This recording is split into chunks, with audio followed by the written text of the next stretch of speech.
ahora vamos a ver lo que son las cargas extensométricas, se basan en el efecto de que al aplicar a un conductor una fuerza, este conductor presenta una variación de longitud. Esta variación de longitud, como sabemos, la resistencia es directamente proporcional a la resistividad, la longitud y la sección. Por lo tanto, la resistencia tiene tres factores de los que depende.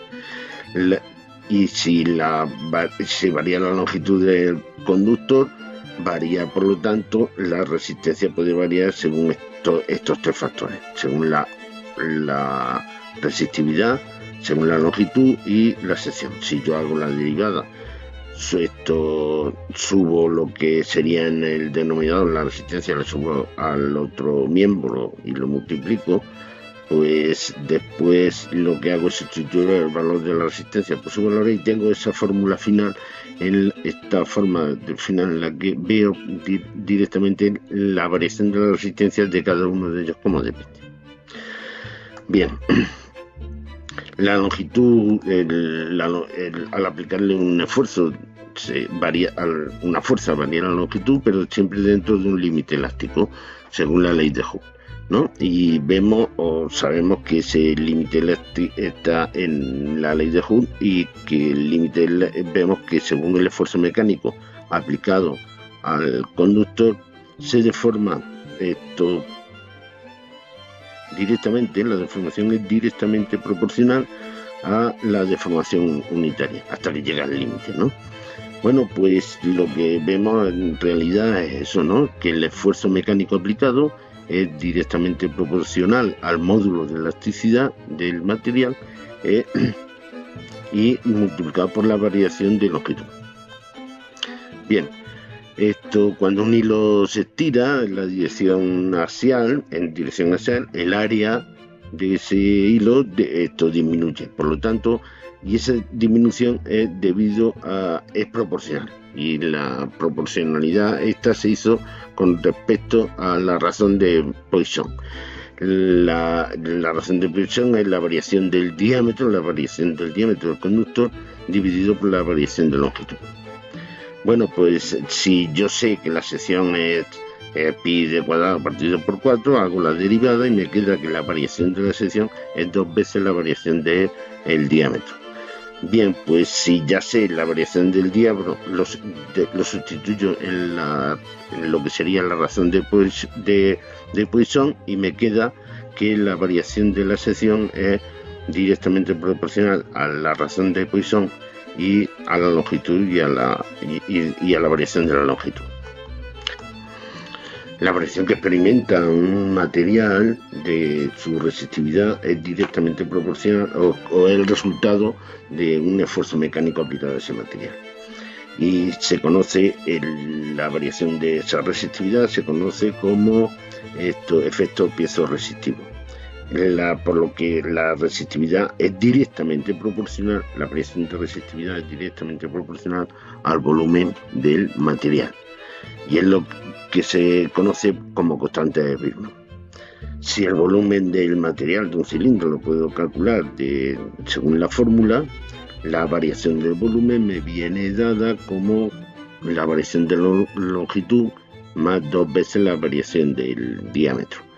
Y eso, la variación de volumen lo sustituyo lo multiplico por la constante de Birman y me da lo que sería la variación de resistividad.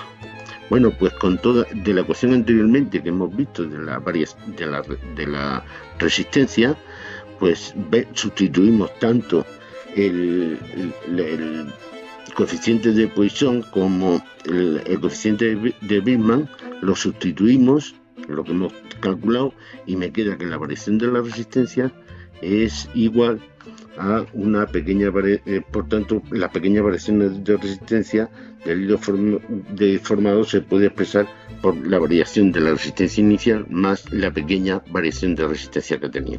Esa pequeña variación de resistencia X es directamente proporcional al módulo, a la deformación unitaria y a una constante que depende de cada material y siempre tiene que estar en el límite de la ley de Hooke. Bueno, Los tipos de galgas que nos encontramos son igual que en los potenciómetros, son varios tipos que nos podemos encontrar según el material que esté hecho, según la forma que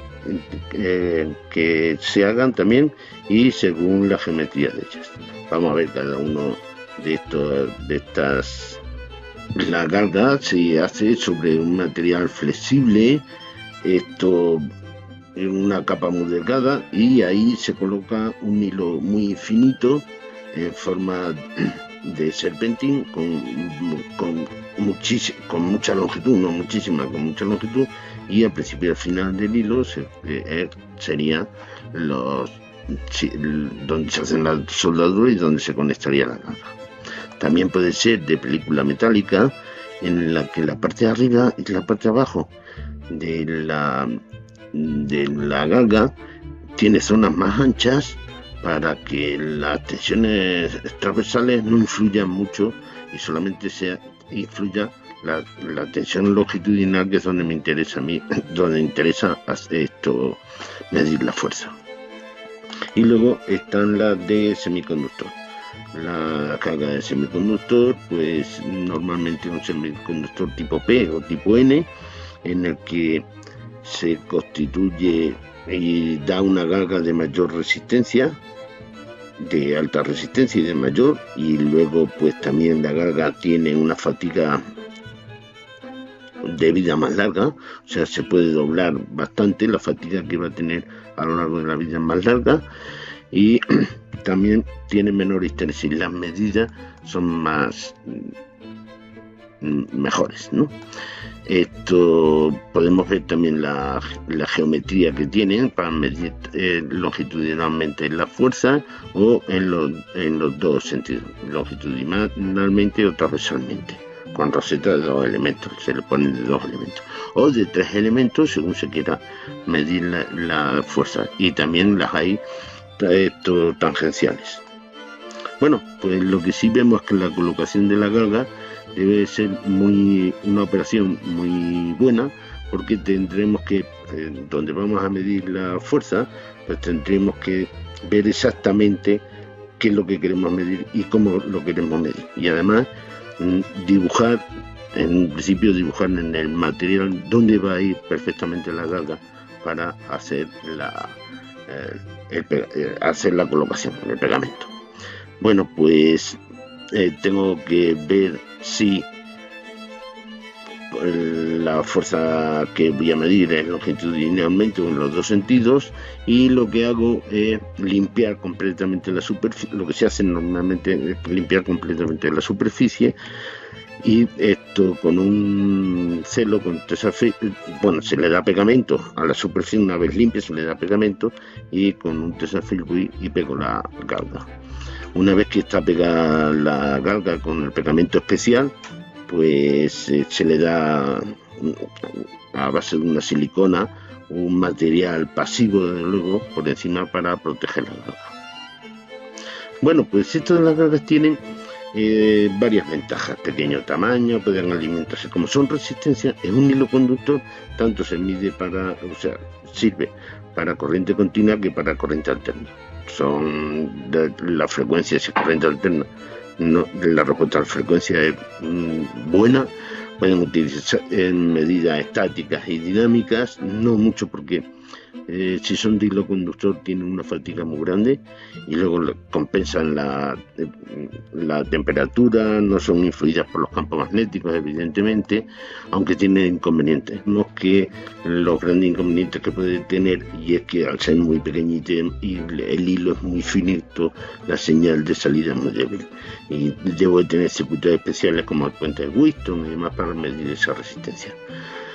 Los pequeños movimientos de la galga son unos inconvenientes muy grandes, porque es sensible a las vibraciones, y además el gran problema será el pegamento. Tiene que ser un pegamento muy especial y muy especial para pegarle y para que tenga alto rendimiento. Las limitaciones, pues el esfuerzo aplicado no debe llegar a la galga fuera del margen elástico, o sea, no puede llegar al límite de Hooke, se necesita una buena adhesión de lo que fundamentalmente aquí lo que importa es el pegamento que haya, coeficiente de dilatación de la carga es parecido al de soporte para evitar tensiones mecánicas. Bueno, pues todo eso. Y también tenemos que tener en cuenta, como en los potenciómetros, algunas características para pedirlo y utilizarla lo más correctamente posible.